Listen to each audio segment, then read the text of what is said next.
Saúde os irmãos com a graça e a paz de Cristo.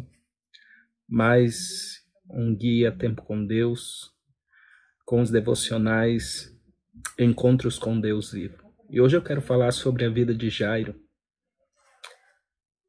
E o texto que eu gostaria de compartilhar com os irmãos está em Marcos capítulo 5, versículo 21 a 24 e versículo 35 e 36. Diz assim a palavra de Deus.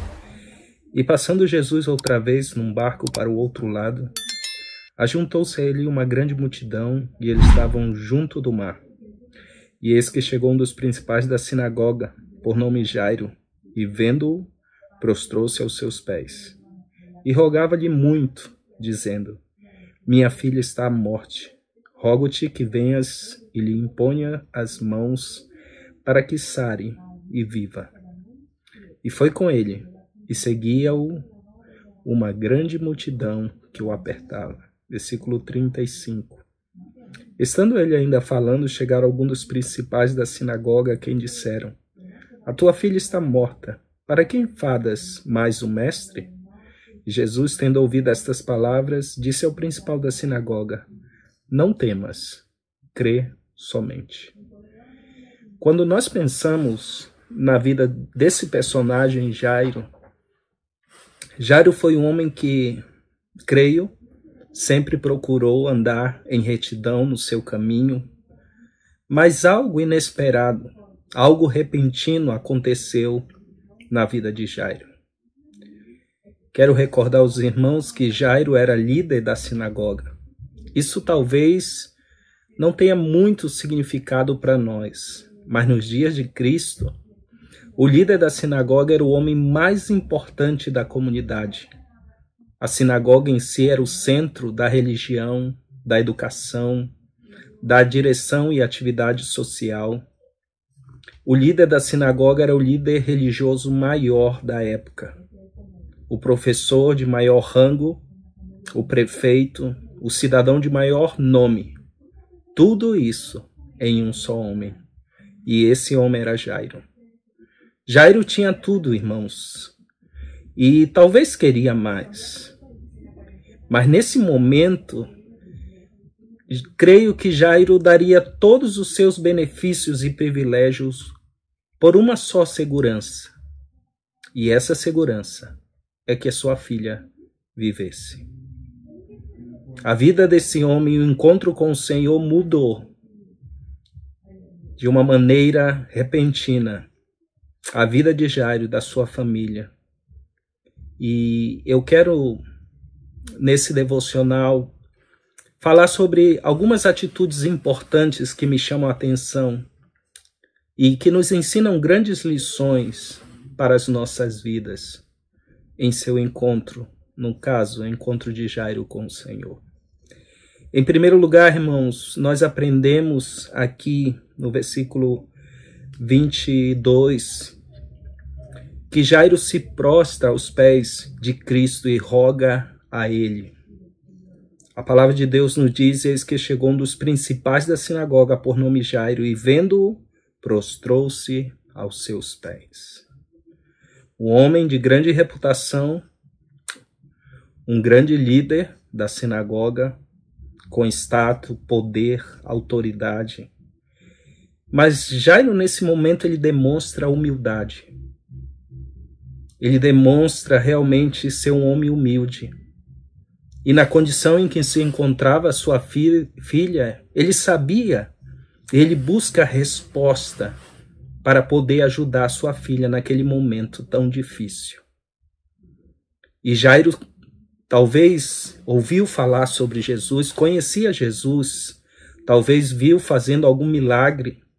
E nesse momento ele se prostra diante do Senhor e roga, e a Bíblia aqui declara, roga-lhe muito, talvez com muita insistência, para que Jesus realmente fosse ao encontro da sua filha.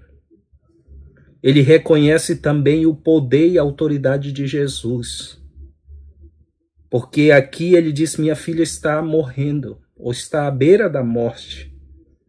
Ele reconhece que Jesus tinha autoridade para salvá-la, para curá-la como nós vemos no texto.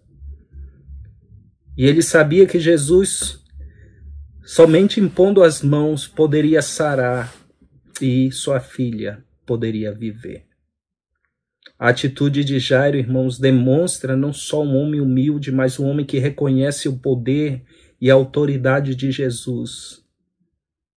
E sabia que esse poder e essa autoridade poderia livrar sua filha da morte. Vemos aqui, irmãos, algo maravilhoso ao pensar na atitude desse pai, ao prostrar-se, sendo um grande líder, uma humildade profunda e um reconhecimento em Jesus do que ele poderia fazer e do que poderia realizar na vida da sua filha que estava nessa situação. A segunda atitude que me chama a atenção aqui, irmãos, na vida de Jairo, está no versículo 36.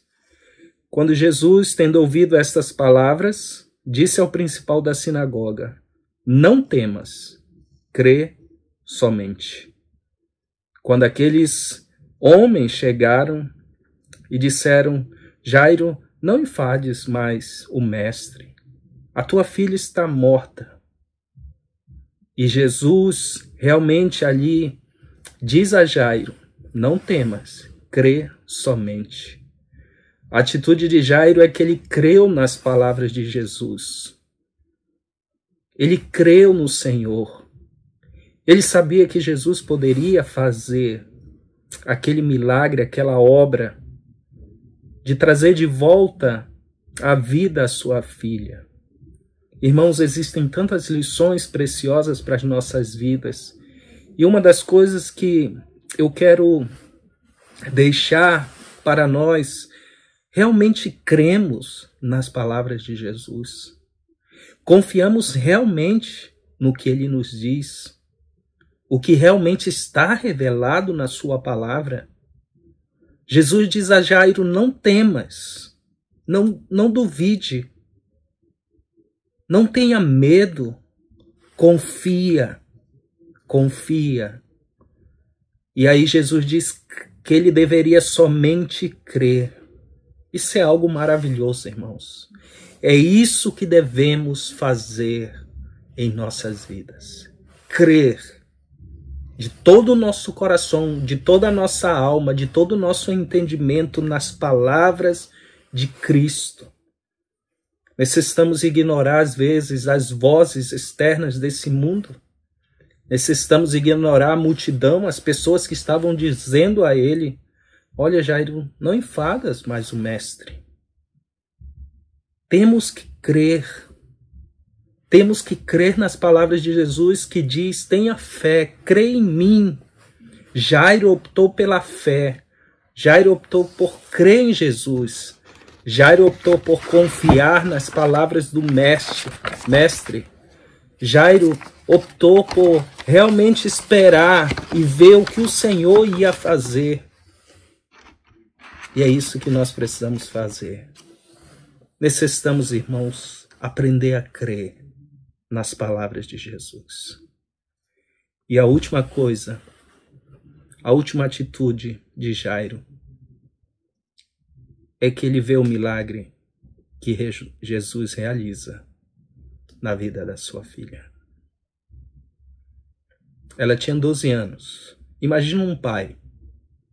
Imagina um pai nessa situação, diante desse quadro, buscando ajuda em Jesus, procurando o mestre, rogando a ele que fosse à sua casa e no caminho vem esses homens e diz: olha, tua filha morreu. Não se pode fazer mais nada. Meus irmãos, eu aprendo muitas coisas e eu quero compartilhar 3 coisas aqui para terminarmos. Primeiro, necessitamos entender que a morte não tem poder sobre o Filho de Deus. Amém? A morte não tem poder sobre nosso Deus, o nosso Senhor Jesus Cristo. Jairo não somente sabia que Jesus poderia salvar sua filha, Mas também agora Jairo tinha certeza que o Filho de Deus, o Senhor Jesus Cristo, poderia também ressuscitá-la como fez, porque ele viu o milagre. A segunda lição: somente os que creem podem ver o real e o visível. Jesus, quando chega a ver as pessoas chorando, diz: olha, ela não está morta, ela dorme. As pessoas riram dele. A incredulidade estava no coração daquelas pessoas, do povo. Jesus então entra com os pais, Jairo, sua esposa, entra com os discípulos que o acompanharam, e eles viram o milagre, viram o real, viram o que era impossível se tornar possível, o que era invisível aos olhos dele se tornou algo visível. Quando Jesus diz as palavras de poder e autoridade, dizendo àquela menina: levanta-te, Talita cumi, levanta-te. Meus irmãos, e a última lição é que Jesus é assombroso. Sua presença muda tudo. A presença de Jesus Cristo em nossas vidas, nas circunstâncias de nossas vidas, nas situações e adversidades que possamos viver nessa vida, a presença dele muda tudo. Por isso, busque a resposta em Jesus. Vá até ele. Busque a ele. Creia na palavra de Deus. Essa é a aplicação para você que é um crente. E veja o visível, que você não pode ver, não pode crer. Jesus torna real e visível isso em nossas vidas. Que Deus abençoe sua vida de maneira rica e abundantemente. Até o nosso próximo devocional, nosso guia Tempo com Deus. Deus abençoe.